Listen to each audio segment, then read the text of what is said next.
Bonjour, bonsoir et bienvenue à ce rendez-vous de journal sur la télé-Renaissance dont voici les principaux titres. Il n'y aura pas d'observateurs étrangers aux élections de 2020. C'est l'annonce de la CENI qui donne un délai de 10 jours à ceux qui aimeraient jouer ce rôle pour avoir soumis leur dossier à la commission. Journée de solidarité locale le 27 juillet. Le gouvernement appelle tous les Burundais à se sentir concernés par cette journée. Mais l'organisation de la collecte des dons inquiète déjà certains. Et puis, ce cri d'alarme des familles des détenus de la prison centrale de Ngozi. Ces familles dénoncent les conditions pour le moins déplorables dans lesquelles vivent ces prisonniers. Les détails de ce journal dans un instant.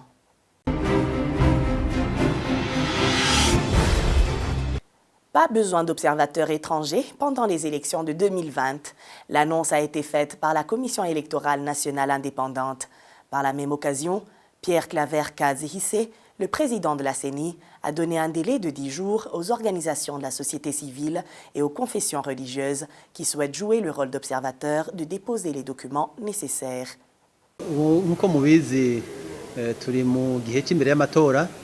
Comme vous le savez, nous sommes dans une période préélectorale, la période où on va se préparer en conséquence pour que les élections se déroulent très bien. C'est pourquoi cette période, c'est le temps de demander aux sociétés civiles et les confessions religieuses si elles peuvent nous aider à sensibiliser la population, comment elles peuvent se comporter pendant la période électorale, ainsi que la supervision des élections. Aujourd'hui, on vous a invité pour vous mettre au courant et donc vous montrer ce que vous allez compléter afin de vous connaître réellement et vous montrer ce que vous allez faire et ce que vous êtes capable de faire. Aujourd'hui, nous nous sommes convenus, on s'est parlé et on pris les fiches à être complétées et beaucoup d'autres fiches irrelatives. La période de 10 jours, c'est pour qu'elles puissent nous confirmer si elles seront capables de participer à ces deux événements que j'ai cités. Donc, les 10 jours suffisent pour que les gens qui travaillent ici dans le pays. Normalement, les observateurs internationaux qui veulent travailler dans ces événements et c'est pour superviser les élections. Ces observateurs internationaux viennent quand la période des élections approche. Donc, ils ne sont pas concernés. Cette période concerne les associations et les confessions religieuses qui sont dans le pays. On est dans la période déjà de sensibiliser la population concernant les élections. Nous ne pouvons pas attendre les gens qui viennent à l'étranger pour faire ce travail. Ils ne sont pas même capables de faire ça.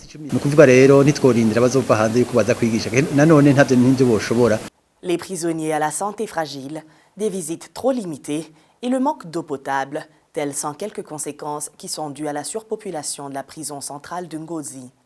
Des familles de ces prisonniers dénoncent les conditions de vie inhumaines des détenus. N'est-ce pas, Denis Ndaïkengurukié?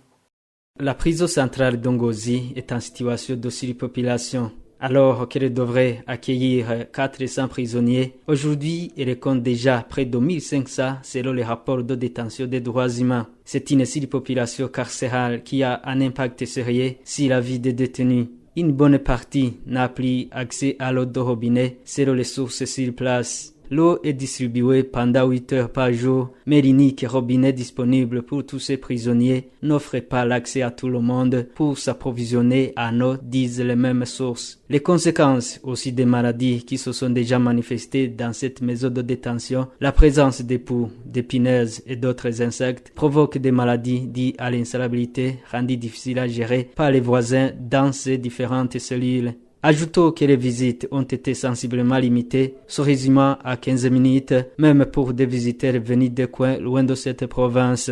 Et pour s'y adapter, les prisonniers riches peuvent faire collaborer avec les autorités pénitentiaires. Des points de 20 de 500 000 francs burundais sont versés pour accéder davantage à leurs droits. En date du 27 juillet de cette année sera célébrée la journée de la solidarité locale. En cette journée, le gouvernement demande à tous les responsables de l'administration de faire une collecte des aides pour venir en aide aux plus démunis. Voici le ministre des Affaires sociales, Martin Nivyawandi. Le ministère de l'Intérieur, de la formation patriotique et du développement local, en collaboration avec le ministère des Droits de la personne humaine, des Affaires sociales du genre, a l'honneur d'informer la population burundaise et la diaspora que la journée de la solidarité locale, tant attendue, sera célébrée dans toutes les communes et sur toutes les collines du pays ce samedi, le 27 juillet 2019. À cet effet, il est demandé à tous les responsables administratifs locaux et communaux de mobiliser la population de leurs ressorts pour la collecte des aides destinées aux personnes vulnérables et aux autres victimes des catastrophes. Ces aides seront constituées par des vivres de toute nature, des non-vivres et ou de l'argent. Il est en outre demandé à toute personne qui entend le présent communiqué d'en faire une très large diffusion. Il faut des comités mixtes dirigés par des gens aux mains propres pour redistribuer les dons collectés pendant la journée de la solidarité locale fixée au 27 juillet. Le clin d'œil est du Dr Jean Minani. Le président de la plateforme de l'opposition Sénared dit craindre que ceux qui seront chargés de cette collecte ne se servent en premier. Néanmoins, Dr Jean Minani estime que l'idée est louable. C'est une très bonne idée, une très bonne idée, une très bonne action à faire et à encourager. Mais nous avons une très grande crainte. Ceux qui sont au pouvoir aujourd'hui, lorsqu'ils verront de l'argent rassemblé, des biens matériels rassemblés, le risque c'est qu'ils vont, comme d'habitude, mettre dans leur poche ou dans leur maison, se servir les premiers, au lieu de les transmettre aux destinataires. Et quand ils se seront servis, ils vont servir ceux qui travaillent avec eux jusqu'au dernier. Et puis lorsque ceux-là seront servis, ils vont commencer à distribuer parmi la famille, les amis ou les militants de leur parti politique, au sein de DEFTED. Et les malheureux à qui c'était destiné, c'était correct, n'auront rien du tout comme on l'a toujours vu dans le passé.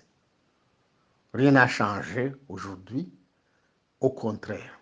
Ce qui serait correct serait qu'il y ait des comités à tous les niveaux, à tous les échelons, au niveau national, au niveau provincial, au niveau communal et au niveau collinaire. Et des comités mixtes faits des personnes et des personnalités qui ont des mains propres, ou alors qui sont connus comme Abashinganai, qui sont neutres et qui pourront donc s'occuper de toutes ces collectes d'argent et de biens matériels à tous les niveaux jusqu'à la distribution. Peut-être qu'on aurait une chance que cet acte de bravoure, cet acte de bienfaisance puisse réellement profiter à ceux qui en ont grandement besoin. Le régime Nkurunziza se tourne vers les Burundais de la diaspora pour demander leur soutien. Le porte-parole adjoint du président, Alain Diomede Nzeimana, appelle ces Burundais à faire preuve de patriotisme. Cet appel est lancé pendant la semaine dédiée à la diaspora qui se tient à Bujumbura. Alain Diomede Nzeimana. Ils ont reçu des explications sur ce que c'est la contribution en provenance des Burundais qui vivent à l'étranger dans le développement du pays. On leur a donné l'exemple des pays comme le Mali ou l'Inde qui ont des citoyens qui vivent dans d'autres pays. Ces derniers contribuent beaucoup et 20% de l'argent utilisé dans leur pays vient de l'extérieur du pays. Ce qui leur a été demandé, c'est de penser à leur pays. Autre chose, c'est de comprendre comment le royaume du Burundi est né parce que c'est un pays qui se comportait comme son premier roi, Narurushatsi Chambarantama. Il a dit ceci: Dieu, roi Burundi. Il faut que vous sachiez que celui qui avait milité pour son pays avait une vision. Avec des symboles que vous connaissez comme le tambour, le lion ou bien des lances qui caractérisent notre pays, sont des symboles qui sont très importants que vous devez respecter et prendre comme modèle. Autre chose, il leur a été rappelé que les colons sont venus, ils ont tout fait pour désorganiser notre pays. Ils nous ont aussi donné des mauvais enseignements au moment où ils nous ont amené des divisions. Ils nous ont montré que nous sommes la nation qui est pauvre, mais dernièrement, Dieu nous a montré que nous avons des richesses et nous voyons que nous en cueillons des fruits.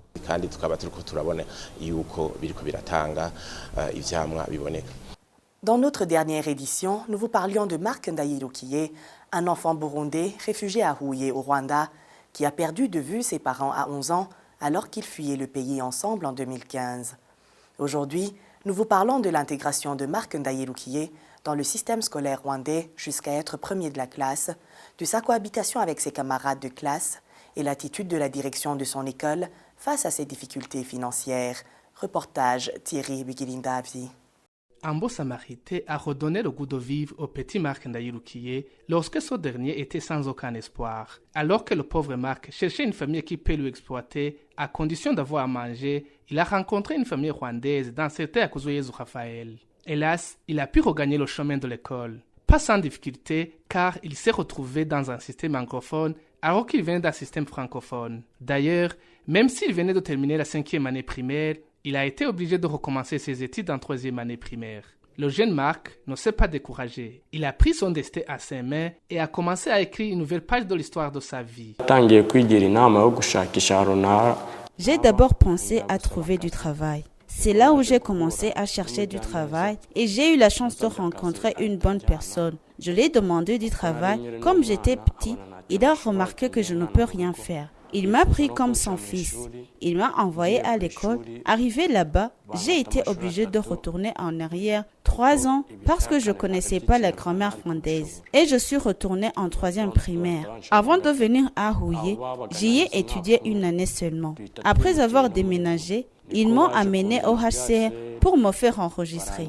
Et ce dernier a payé le Minerval de toute une année. Le premier trimestre, j'étais le 9e de la classe. Le 2e et le 3e, j'étais le 6e de la classe. J'ai passé en 5e primaire. Là aussi, HCR a payé le Minerval de toute une année. J'ai été le premier de la classe toute l'année. Arrivé en 6e, je suis allé demander le Minerval. Le HCR m'a répondu qu'il n'a plus le budget, qu'il cherche comment il va payer le 2e trimestre. Pour le premier trimestre, mes parents adoptifs l'ont payé. Là aussi, j'ai été le premier. Quand je suis retournée au HCR pour le 2e trimestre, savoir s'ils peuvent payer, il m'a répondu que c'est la même chose, qu'ils n'ont pas le budget. Là aussi, mes parents ont payé. Encore une fois, j'ai été le premier.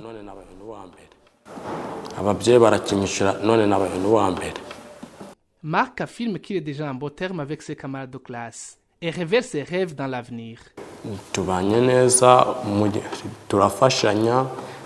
On est en bon terme. On s'entraide dans les exercices. On travaille en groupe. Si mon ami trouve qu'il y a des choses qu'il ne comprend pas, je l'explique ou lui aussi il m'explique. C'est que je peux demander HCR qu'il continue à payer le Minerval pour que je puisse continuer mes études. Si je termine l'école primaire, je vais continuer mes études secondaires pour améliorer mon niveau intellectuel. Je souhaite avoir des bons résultats par rapport à ceux d'aujourd'hui. J'aimerais étudier les sciences comme la technologie. Selon Shimirimana Gapila Théophile, l'un de ses enseignants en 6e année considère Marc comme un élève doué. Les enseignants aussi n'ont pas été indifférents face aux difficultés de Marc. Marc a commencé à étudier ici en 2017. Il était en 4e. Mais quand il est arrivé ici, il semblait avoir des problèmes parce qu'on enseigne dans le système anglophone alors qu'il n'avait pas l'habitude. Mais il a tout fait pour s'adapter. On lui a donné des conseils en l'encourageant et il s'est retrouvé au 2e trimestre. Il a le même niveau en anglais que les autres élèves. Il a réussi, arrivé en 5e. Il avait bien maîtrisé le système et il a reçu de bons résultats. Et plusieurs fois, il est le premier en classe. Par après, en 6e au 1er trimestre, il a continué à bien étudier. Mais il a eu un problème et on a su que les bailleurs qui paient son Minerval ont arrêté. Pour nous aussi, c'est un problème parce qu'on allait perdre un enfant intelligent. Mais, par chance, son père adoptif a décidé de continuer à payer le Minerval. Les enfants qui sont en 6e primaire, comme ils se préparent pour l'examen national, ils font des cours de renforcement le week-end. Et ils doivent payer en prime, en fait de pouvoir payer les enseignants. Par après, son père nous a dit qu'il n'a pas ces moyens. Entre nous, les enseignants du 6e, on a discuté, on s'est dit qu'au lieu de perdre un enfant si intelligent, il faut le dispenser à payer ce prix. Parce qu'on connaît son cas, on sait aussi qu'il n'habite pas avec sa famille. En résumé, c'est ce que je connais sur Marc. J'espère qu'il va réussir l'examen national et ça sera un honneur pour notre école. muri make ibyo nibyo muziho kandi nizeye yuko n'ibizamini bya leta azatsinda neza akahesha ishema ikigo cyacu. La direction de l'école pour l'excellence de Manzi à Huye est aussi fière du jeune Marc qui, malgré sa situation particulière, ne s'est pas isolé et se démarque d'ailleurs comme un beau footballeur. Selon Jean-Baptiste Mudahogora, le directeur de cette école, même les autres élèves burundais qui ont fréquenté cette école ont pu s'adapter. Il s'est bien intégré. Normalement, si un enfant est isolé, il ne peut pas réussir. Quelque chose qui montre que c'est un enfant qui s'est intégré facilement, c'est la réussite. Même aussi le comportement d'un enfant poli, discipliné, vraiment l'intégration avec les autres, il n'y a pas de problème. Du côté des sports, c'est un enfant sportif. Marc joue au football, mais nous avons remporté la coupe organisée par le district. Il était parmi les joueurs. Nous avons eu pas mal de Burundais, plus de 10 Burundais ici. Mais certains ont retourné chez eux au Burundi, mais les autres ont fini leur école primaire ici en 6e année. Ils étaient comme Marc. Ils jouaient, ils étaient des enfants polis qui réussissaient. Et à l'examen national, ils ont trouvé de bons résultats. Donc, les Burundais qui ont étudié ici étaient des bons enfants, des enfants vraiment intelligents. Marc Ndayirukiye est âgé de 15 ans. Il n'a pas de nouvelles de ses parents ni de ses frères et sœurs. Ils se sont séparés en 2015 sur le chemin de l'exil vers le Rwanda. Merci à Thierry Bigilindavi et c'est par ici que prend fin ce journal. Merci de l'avoir suivi. Au revoir.